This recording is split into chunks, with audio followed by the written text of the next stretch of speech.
Captain Lee Bin stood on the bridge of the Soul's Pride and watched the massive space station grow larger on the main screen. Nexus Station was bigger than any human city. It spun slowly in the darkness, its lights twinkling like stars. Millions of aliens lived and worked inside that giant metal wheel. "We're getting close, Captain," said his navigation officer. "The aliens are sending us docking instructions." Lee Bin nodded. He had been a space captain for 20 years. But this was his first time visiting an alien station. Behind him, Ambassador Park So-min checked her files one more time. She looked nervous, which made Lee Bin worry. If their best diplomat was scared, maybe they all should be. "How many alien ships do you count?" Lee Bin asked his crew. "Over 300, sir. Some of them are huge, much bigger than our ship." Lee Bin looked at the alien vessels through the windows. They were strange shapes. Some looked like crystals, others like giant snakes made of metal. Human ships were simple boxes with engines. These alien ships looked like works of art, but deadly. The Soul's Pride, was not a warship. It was built for carrying diplomats and trade goods. Its guns were small, meant only for shooting space rocks and pirates. Looking at the alien fleet, Lee Bin felt like a man bringing a knife to a gunfight. "Captain, we're being scanned," reported his security officer. "Their sensors are very powerful. They can see everything about our ship." "Let them look," Lee Bin said. "We have nothing to hide." But that was not exactly true. Humans had many secrets. They just hoped the aliens would not find them interesting enough to ask about. The docking took an hour. Nexus Station was so big that finding the right place to park was like finding one window in a city full of buildings. When they finally connected to the station, Lee Bin could feel the artificial gravity change. The aliens used different technology than humans. Ambassador Park So-min gathered her team. There were 5 humans total, not many to represent their entire species. "Remember," she told them, "we need trade routes for our colonies. Our people are struggling. We need resources, food, and medicine that only the Galactic Commerce Union can provide." Lee Bin watched his diplomat friends prepare. They wore their best clothes and carried briefcases full of papers and data tablets. They looked professional, but he could see the worry in their eyes. Humanity needed this deal to work. The airlock opened, and they stepped onto the alien station. The corridor was huge, designed for creatures much larger than humans. The walls glowed with soft blue light, and strange symbols covered every surface. The air smelled different. Not bad, just alien. Their guide was a robot that looked like a floating metal ball. It spoke in perfect human language. "Welcome to Nexus Station. The Commerce Union Council is waiting for you. Please follow." They walked through halls filled with aliens. Lee Bin had seen pictures and videos, but being near them was different. Some aliens were tall and thin like walking sticks. Others were short and round like living rocks. A few looked almost human, but with blue skin or too many arms. None of them paid much attention to the human visitors. The council chamber was enormous. It could have held 1,000 people, but only a dozen alien leaders sat at a curved table that floated in the air. The humans sat at a small table below them, looking up at their hosts. The alien in the center was called Thexlar. He looked like a giant snake that had learned to stand up and wear clothes. His skin was green and gold, and his eyes were completely black. When he spoke, his voice was deep and smooth. "So," Thexlar said, "the humans want to join our commerce union. How interesting." Ambassador Park So-min stood up. "Thank you for meeting with us. Humanity offers many things in trade. We have discovered new ways to mine asteroids and make fusion energy. Our colonies produce rare metals and—" "Stop," said another alien. "This one was made of living crystal that changed colors when it talked. We have seen your reports. Your asteroid mining is slow. Your fusion reactors are toys compared to our antimatter engines. What makes you think you have anything we want?" Lee Bin watched the aliens carefully. He had been a soldier before becoming a ship captain. He knew how to read enemies, and these aliens definitely saw humans as beneath them. Park So-min tried again. "Our colonies are spread across 23 star systems. We control strategic positions that could help Union ships travel faster between—" 23 systems? Laughed a third alien that looked like a giant bug. "We control 800. And 47 systems. Your little empire is not even a footnote in our star maps. The insult hit hard. Li Bin saw his diplomat's face turn red, but Park So-min kept trying. Perhaps we could start with a small partnership. We could provide raw materials in exchange for advanced technology and trading rights. Thexelar leaned forward, his black eyes fixed on the humans like a snake watching mice. Now you are talking sense. We have been thinking about your proposal. Here are our terms. A hologram appeared above the table. It showed human space with alien ships moving between the colonies. Red numbers appeared next to each human world. You will give us 60% of everything your colonies produce, Thexelar said. Mining output, food, manufactured goods, even people if we need workers. In return, we will allow you to buy some of our older technology and trade with selected union members. 60%? Park So-min could not hide her shock. That would leave our colonies with barely enough to survive. That is not our problem, said the crystal alien. New species always think they deserve better terms. You will learn that the universe does not care what you think you deserve. The bug alien made a sound like laughing. Your ships look like cargo containers with engines attached. Your weapons are projectile throwers from the Stone Age. You have been in space for what, 50 years? We have been traveling between stars for thousands of years. You should be grateful we are offering you anything at all. Li Bin felt his hands tighten into fists, but he stayed silent. This was the diplomat's job, not his. Park So-min tried to negotiate. Surely we can discuss better terms. Humanity has much to offer. Our scientists have made breakthroughs in gravity, manipulation and energy storage. Our military tactics have proven effective against military tactics? Thexelar laughed, showing sharp teeth. What military? You have 47 ships that barely qualify as armed freighters. We have 12,000 combat vessels, each one capable of destroying your entire fleet. The meeting continued for 3 hours. The aliens made jokes about human technology and dismissed every offer the diplomats made. They treated the humans like children asking for candy, not like representatives of a spacefaring civilization. Finally, Thexelar ended the discussion. You have 30 standard days to accept our generous offer. If you refuse, the Commerce Union will declare human space off limits to all trade. Your colonies will be on their own. The aliens left without another word. The humans sat alone in the giant chamber, feeling very small. Well, Park So-min said quietly, that could have gone better. Li Bin looked at the hologram still floating above the table. It showed alien ships surrounding human worlds like wolves circling sheep. They think we're weak, he said, aren't we? Asked one of the other diplomats. Li Bin was quiet for a long moment. Maybe. But maybe they don't know everything about humans yet. As they walked back to their ship, Li Bin was already thinking about the report he would send home. The aliens were strong, but they were also arrogant. Arrogant enemies made mistakes, and humans were very good at taking advantage of mistakes.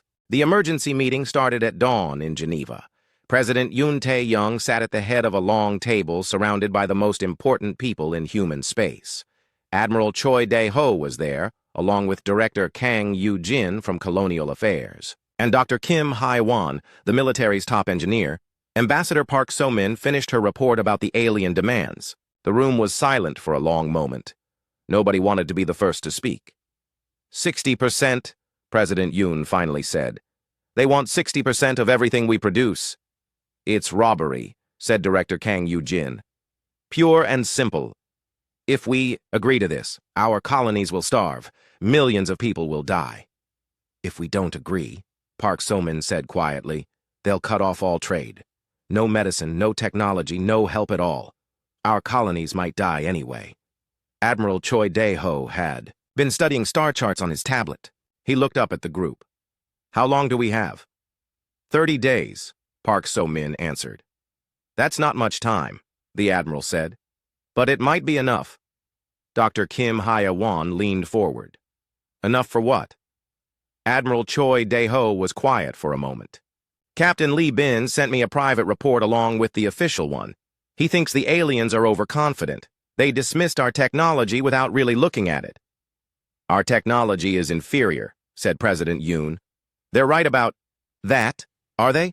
Dr. Kim Hee-won pulled out her own tablet. I've been comparing our specs with what the aliens showed us. Yes, their ships are faster and their weapons are more powerful, but they're also more complicated.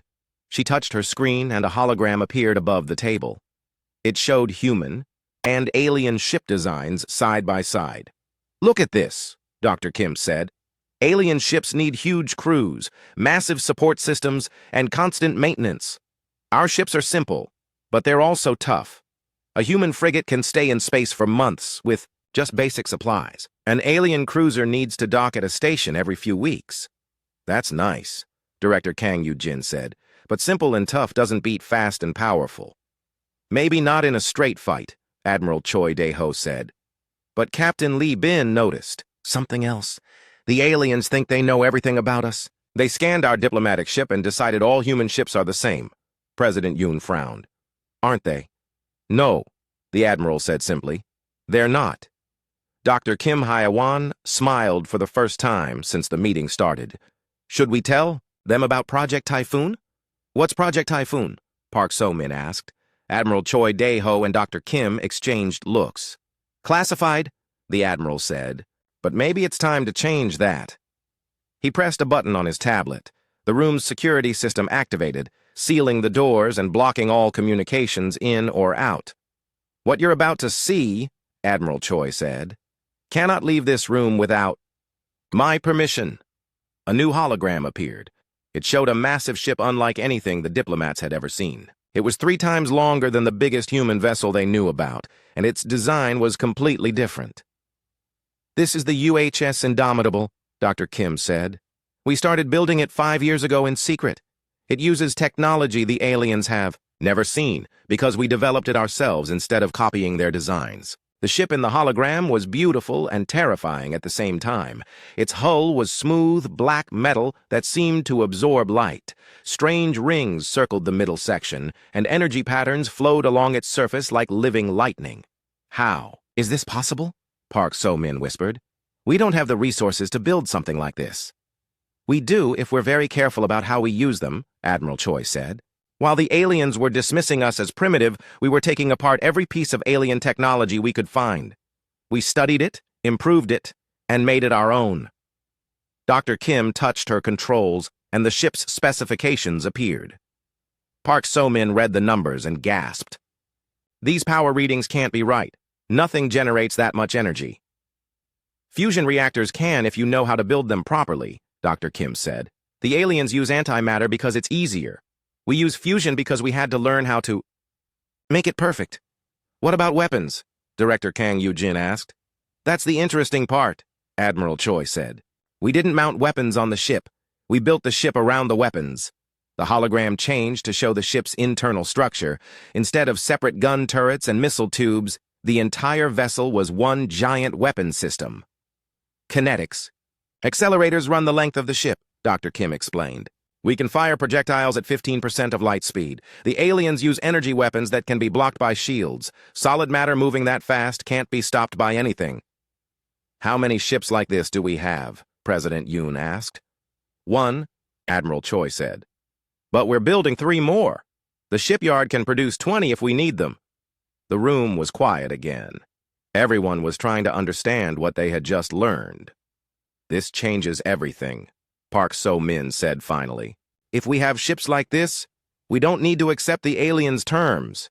It's not that simple, Admiral Choi warned. We have 1 ship against their 12,000. Even with our advantages, those aren't good odds.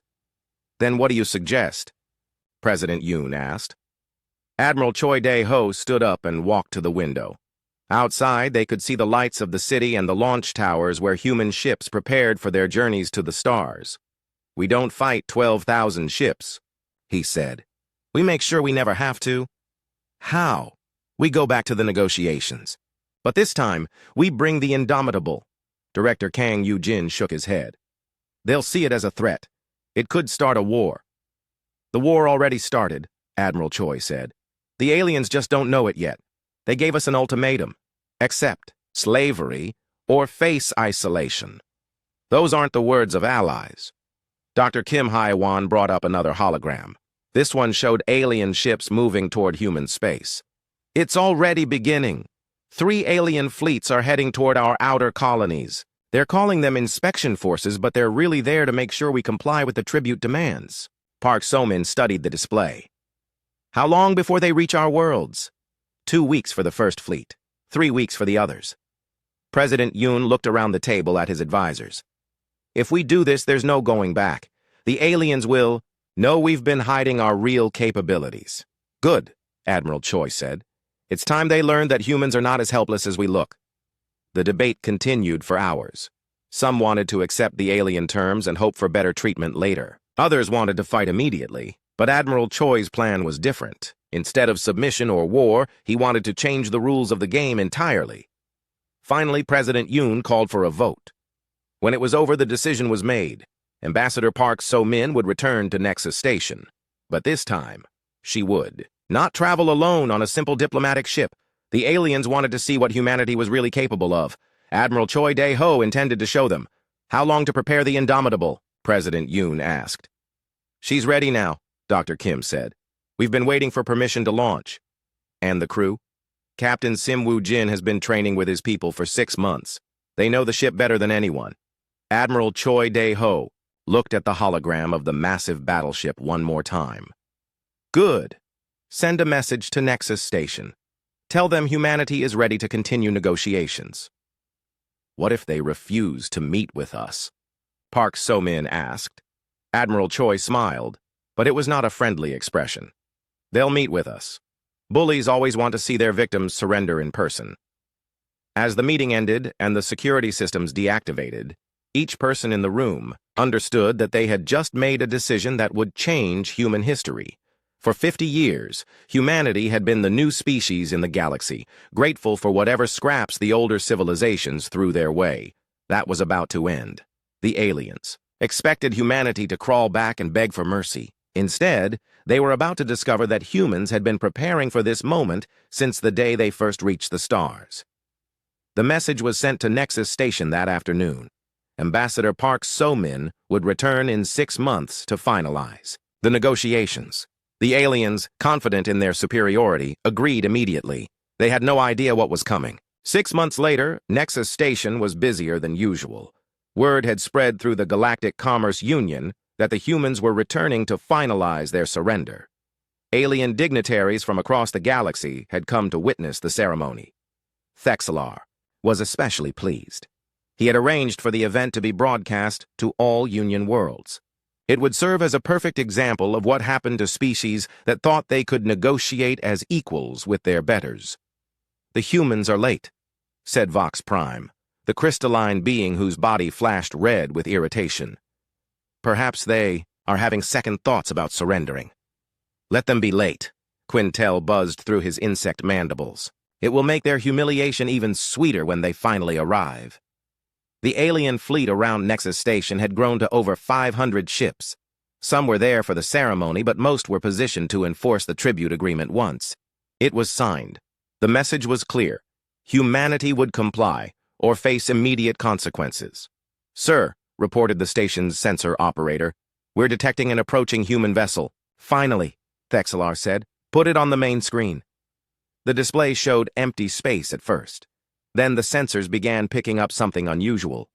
The readings were confusing, showing a massive gravity distortion but no clear visual contact.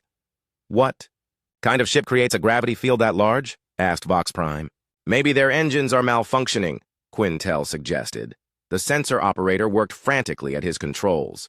Sir, I'm having trouble getting a clear reading. Something is interfering with our scans.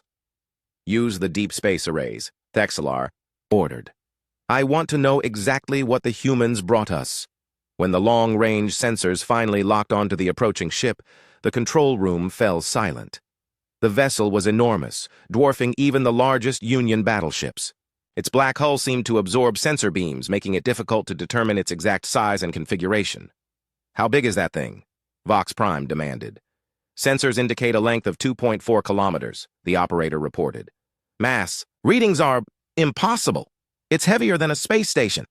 That can't be right, Quintel snapped. Run the scans again.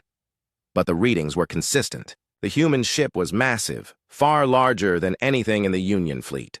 Worse, its energy signature was completely unknown. The aliens had databases containing the specifications of every known ship design in the galaxy, but this vessel matched nothing. "Open a communication channel," Thexelar ordered. The screen flickered and showed the bridge of the human ship. Captain Sim Woo-jin sat in the command chair, wearing a crisp military uniform. Behind him, the alien observers could see a bridge that looked nothing like the simple control room of the diplomatic vessel they had seen before. "This is Captain Sim Woo-jin of the United Human Ship Indomitable," he said calmly, "requesting permission to dock for diplomatic talks." "Captain," Thexelar said, trying to keep his voice steady, "your vessel appears to be significantly larger than the ship we were expecting." "Yes," Captain Sim said. "The Soul's Pride was needed elsewhere. The Indomitable will serve as ambassador. Park So-min's escort for these negotiations." "Escort?" Vox Prime's crystalline body flashed bright orange. "What kind of escort requires a ship of that size?" Captain Sim looked directly at the alien council members through the communication link. "The kind that ensures our diplomat arrives safely. I'm sure you understand the need for proper security in uncertain times." The aliens understood perfectly. The humans were making a statement, and it was not the statement of a species ready to surrender. "We need to see the specifications of your vessel," Quintel demanded. "Union regulations require all armed ships to be registered before—" "The Indomitable carries standard human defensive systems," Captain Sim interrupted. "Nothing more, nothing less." "Standard?" Thexelar's voice rose an octave. "Our sensors are reading energy outputs that exceed our largest antimatter plants. What kind of reactor produces that much power?" "Fusion," Captain Sim said simply. Though aliens exchanged glances. Fusion reactors were primitive technology, barely adequate for powering civilian vessels. No fusion plant could generate the energy readings their sensors were detecting. "That's impossible," Vox Prime stated. "Fusion cannot produce antimatter-level power outputs." Captain Sim shrugged. "Human fusion technology has improved over the years. We've had to become efficient with our resources."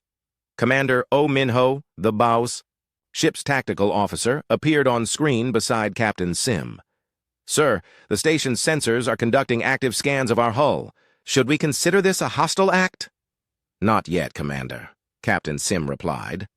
"Our hosts are simply curious about human engineering. Perfectly natural." But the aliens were more than curious. They were becoming genuinely worried. Their most advanced sensors could not penetrate the ship's hull effectively. The vessel's defensive systems were unlike anything in their databases. "Captain," Thexelar said, "we insist on a complete inspection of your vessel before allowing it to dock." "I'm afraid that's not possible," Captain Sim said politely.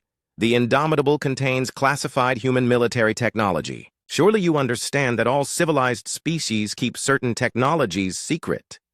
"We could order our fleet to prevent your docking," Quintel threatened. Captain Sim nodded thoughtfully. "You could try. But I should mention that the Indomitable is equipped with defensive systems appropriate to its mission. We would naturally respond to any hostile actions." The alien fleet commanders watched their tactical displays with growing alarm. The human ship had not activated any obvious weapons, but its very presence was affecting space around it. Gravity readings showed distortions that suggested massive field generators operating at power levels they had never seen before. "Sir," reported the station's military coordinator, "the human vessel is requesting a docking bay capable of handling a ship of its size." "Do we have one?" Thexelar asked. "Bay 7 can accommodate vessels up to 3 kilometers in length. But, sir, if that ship's mass readings are accurate, the docking process could damage the station's structure." Captain Sim seemed to overhear the conversation. "If docking is a problem, the Indomitable can maintain position nearby. Our shuttle will transport Ambassador Park So-min to the station." "No," Thexelar said quickly. He wanted the human ship as close as possible where his weapons could target it effectively.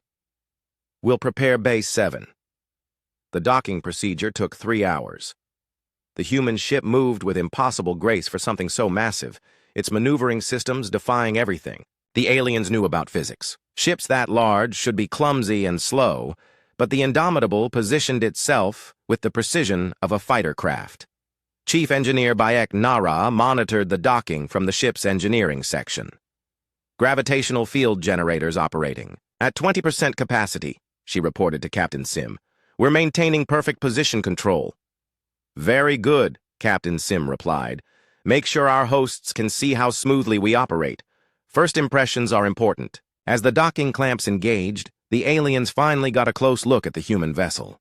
Its hull was composed of materials they could not identify, and its surface was covered with technology that looked both familiar and completely foreign.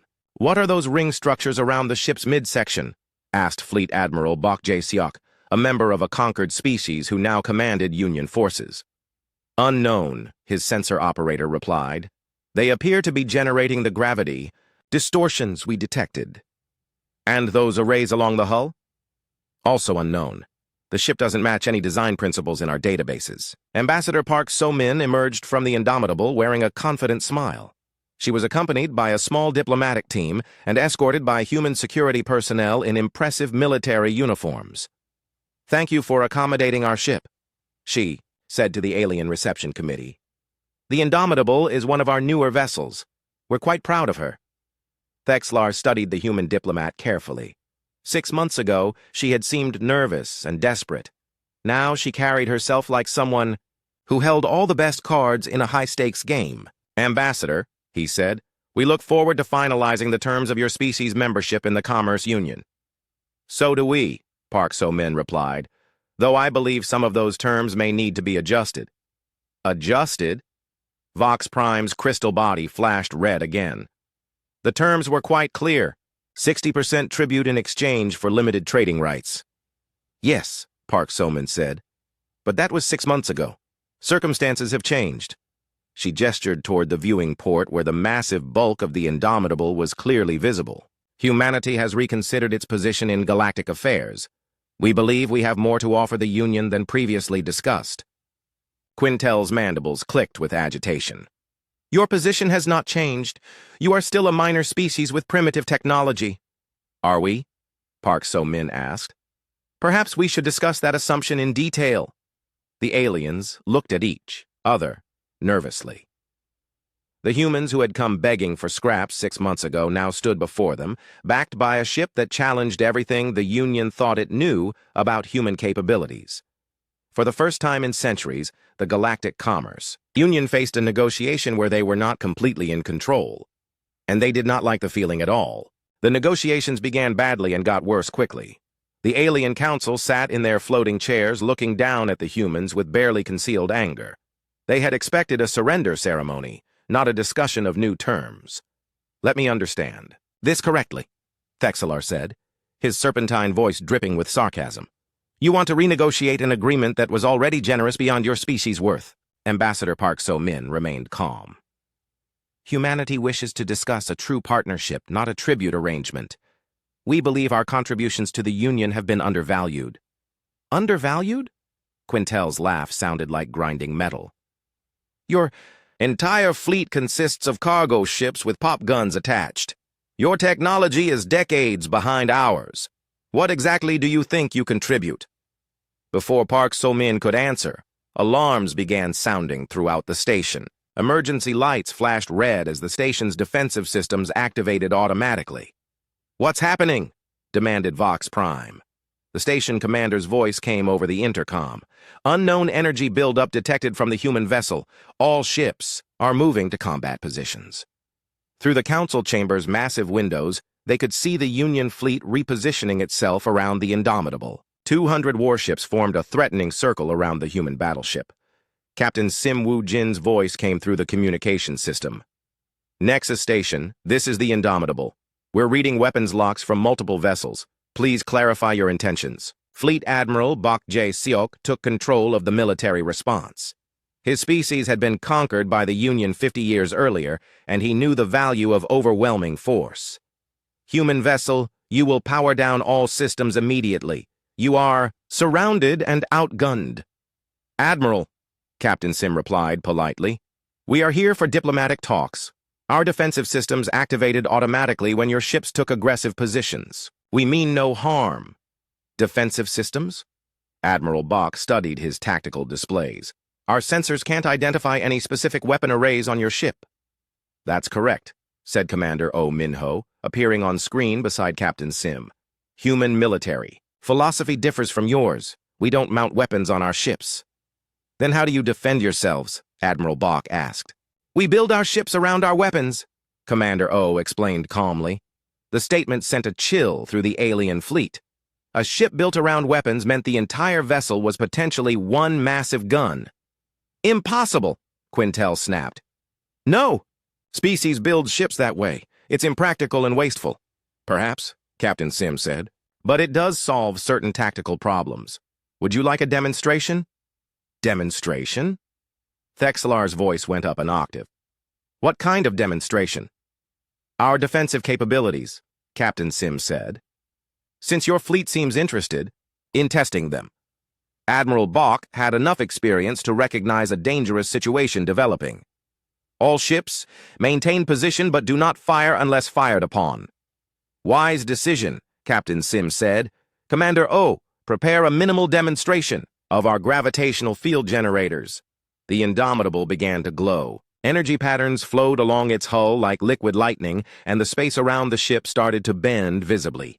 Nearby asteroids began changing course, pulled toward the human vessel by artificial gravity fields. Gravitational manipulation. Vox Prime's crystal body flashed through multiple colors. That technology is theoretical. It requires massive amounts of energy. Everything requires energy, said Chief Engineer Beck Nara, joining the conversation from the ship's engineering section. The question is whether you know how to generate enough of it. The demonstration continued. Small asteroids orbited the Indomitable like tiny moons, held in perfect formation by the ship's gravity fields. The alien fleet watched in amazement as the human vessel demonstrated casual control over fundamental forces of physics. This is just our maneuvering system, Captain Sim explained. It allows precise movement despite our ship's size, very useful in combat situations. Admiral Bach was beginning to understand the implications. If you can manipulate gravity that precisely, you could affect our ship's movement. Theoretically, yes, Captain Sim said. But that would be an aggressive act. We're here for peace talks. Lieutenant Yi So-young, the ship's communications officer, appeared on screen. Captain, Admiral Bach's flagship is attempting to scan our weapon systems. Should we consider this hostile reconnaissance? Not yet, Lieutenant. Our hosts are naturally curious about human engineering. But the aliens were more than curious. They were terrified. The human ship was demonstrating technologies that could revolutionize space combat, and they were treating it as routine equipment. How many ships like this do you have? Admiral Bach asked directly. The Indomitable is the first of its class, Captain Sim said. But not the last. In the council chamber, the alien leaders were having an emergency conference. Their private communication channels buzzed with worried discussions. This changes everything, Vox Prime said. If the humans have ships like this, they're not the primitive species we thought. One ship doesn't make them our equals, Quintel insisted. We still outnumber them thousands to one. Thexlar was studying intelligence reports on his personal tablet. According to our spy networks, the humans claim to have only 47 combat vessels. If that's true, this might be their only advanced ship. Should we test that theory? Admiral Bach asked through the communication link. What do you mean? Thexlar replied. We could fire a warning shot. See how they respond. If this ship is all they have, they'll back down. Ambassador Park So-min had been listening to the alien discussions. Admiral, she said, I strongly advise against any hostile actions. The Indomitable is equipped with defensive systems appropriate to its mission. Meaning? What exactly? Quintel demanded. Meaning, said Gunnery Chief Ryu Kyung-min, appearing on the communication screen, that we can defend ourselves against any reasonable threat. Any threat? Admiral Bach's voice carried a challenge. Even 200 ships? Is that a threat, Admiral? Captain Sim asked. It's a question, Captain Sim considered for a moment. Very well. Lieutenant Yi, please inform the Admiral that we're prepared to demonstrate our minimum power defensive response. Sir? Lieutenant Yi looked confused. Our minimum response? A single kinetic projectile at low velocity, Captain Sim clarified. We'll need a suitable target. The Indomitable's sensors swept the surrounding space and locked onto a small moon orbiting the system's outermost planet. The rocky body was uninhabited and roughly the size of Earth's moon. Target selected, announced Navigation Officer Han Soo-jin. Dead moon, no life signs, no economic value. Excellent, Captain Sim said. Fire when ready. A section of the Indomitable's hull opened, revealing a barrel that ran nearly the length of the ship. Energy built up along the weapon's length as magnetic fields accelerated a simple tungsten rod to 15% of light speed. The projectile was small, only a few meters long, but moving at that velocity, it carried the kinetic energy of a small nuclear weapon. When it struck the moon, the entire celestial body simply disappeared in a flash of vaporized rock and metal. The alien fleet watched in stunned silence as debris spread out in a perfect sphere, forming an artificial asteroid belt that would orbit the star for millions of years. That was minimum power? Admiral Bach's voice was barely a whisper. 15% of maximum acceleration, confirmed Gunnery Chief Ryu. We prefer not to demonstrate star-killer weapons in inhabited systems. Star-killer. Vox Prime's crystal body had turned completely white. You have weapons that can destroy stars? We have weapons appropriate to our defensive needs, Captain Sim said diplomatically. Whether they could damage a star would depend on the star. The communication channels fell silent. Every alien in the fleet was processing what they had just witnessed.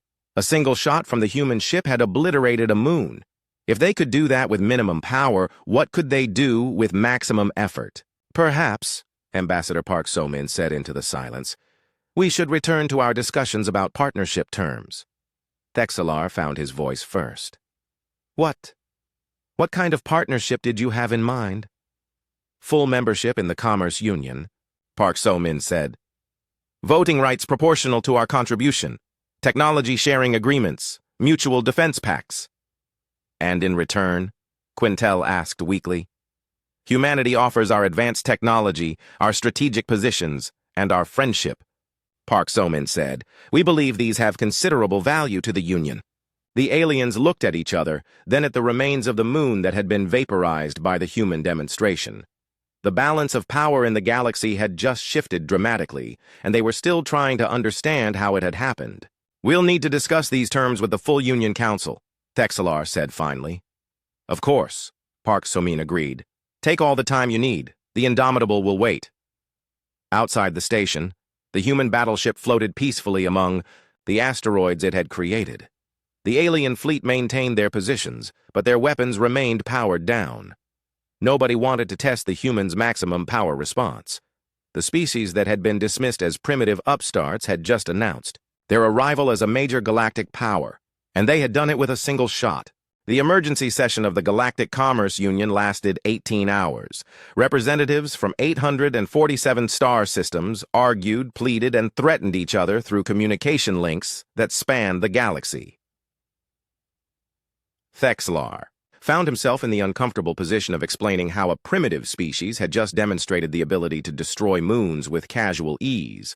His serpentine form coiled nervously as he faced questions from Union leaders who were demanding answers he did not have. How did our intelligence networks miss this? Demanded Chancellor Vextai of the Rigel Consortium. We've been monitoring human space for 50 years. Where did this ship come from? Our spies reported 47 human combat vessels, Thexelar admitted. All of them appeared to be lightly armed freighters. There was no indication they possessed technology of this level. Then your spies are incompetent, snapped Director Zulmoth of the Outer Rim Territories. Or the humans are much better at keeping secrets than we thought. Vox Prime's crystalline form flickered through nervous color patterns. We need to consider the possibility that what we saw was not their most advanced technology. If this ship represents their minimum capabilities, don't, interrupted Admiral Kethvar of the Union Defense Force. Don't finish that thought. We're already facing a strategic situation that our military doctrine never anticipated. While the aliens argued among themselves, Captain Sim Woo-jin received an encrypted message from Admiral Choi Dae-ho back on Earth. The communication was brief but important. 3 more ships of the Indomitable class had completed construction and were undergoing final trials. Should we mention this to our hosts? Asked Commander Oh Min-ho. Not yet, Captain Sim replied. Let them process what they've already seen. Too much information at once might cause them to make poor decisions. On Nexus Station, Ambassador Park So-min was having her own meetings. Species that had ignored humanity for decades were suddenly requesting private discussions. The Centauri Trade Federation wanted exclusive shipping contracts. The Vegan Medical Consortium offered advanced healing technologies in exchange for human gravitational manipulation techniques. Most interesting was the message from the Altarian Republic, a coalition of 12 systems that had been resisting Union expansion for centuries. Their ambassador, a tall, blue-skinned humanoid named Koltar, requested a secret meeting. "My government is very interested in humanity's defensive technologies," Koltar said during their private discussion. "We have been fighting Union aggression for 300 years. Perhaps we could be of mutual assistance." Park So-min listened carefully. The political implications were enormous. If humanity aligned with Union opponents, it could trigger a galactic civil war. But if they remained neutral, they might miss the chance to shape the future balance of power. "We'll consider any reasonable proposals," she said diplomatically. "But humanity prefers peaceful solutions to conflicts."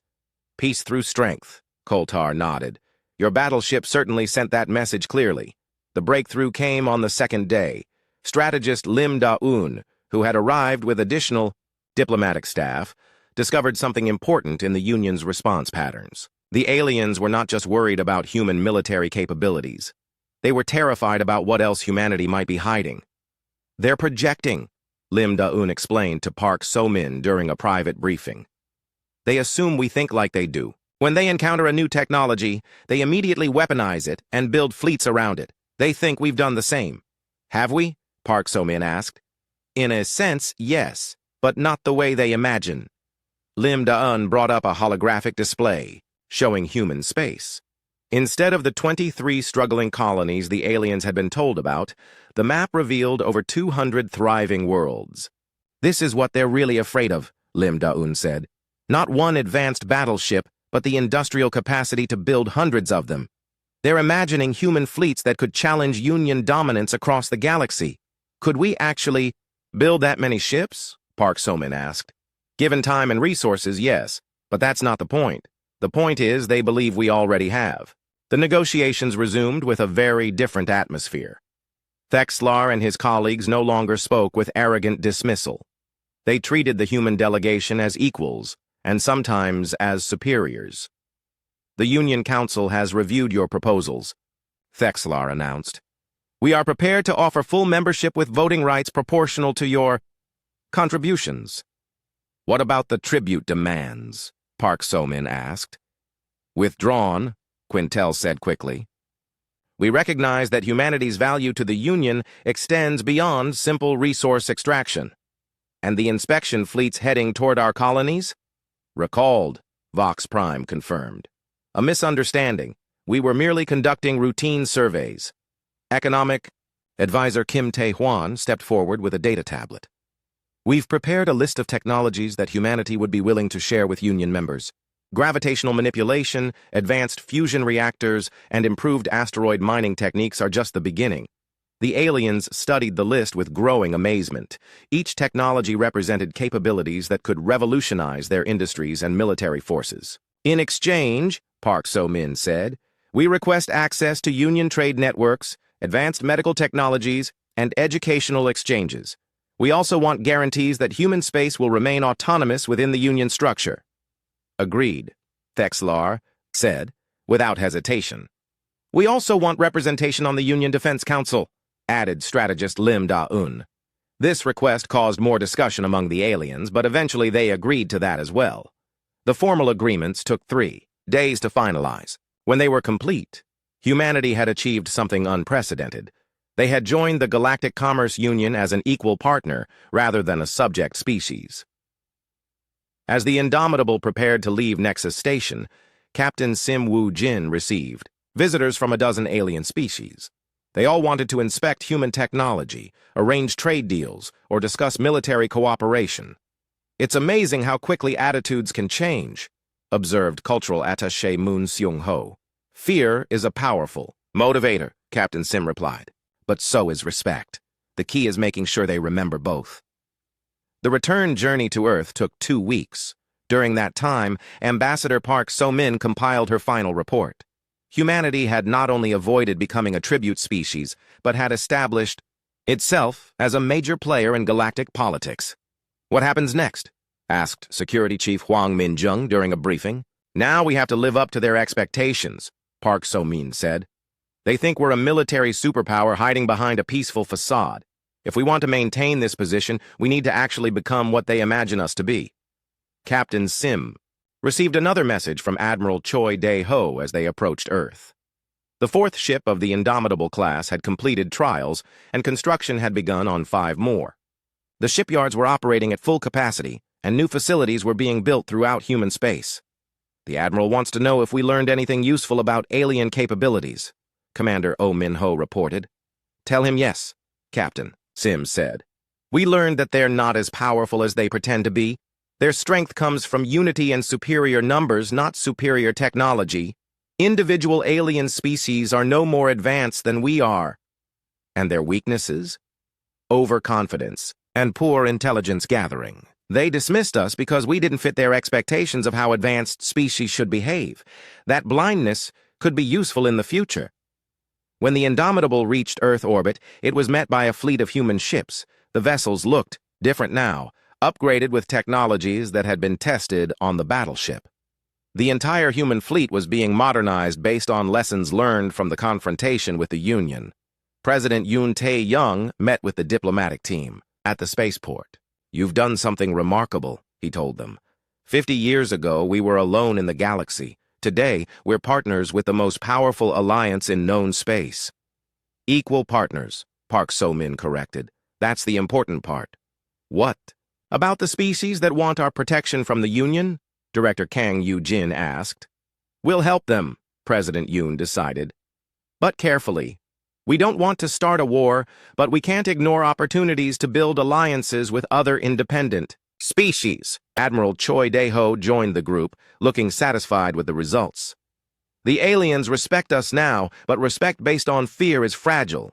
We need to prove that our strength serves justice, not just our own interests." "Agreed," Park So-min said.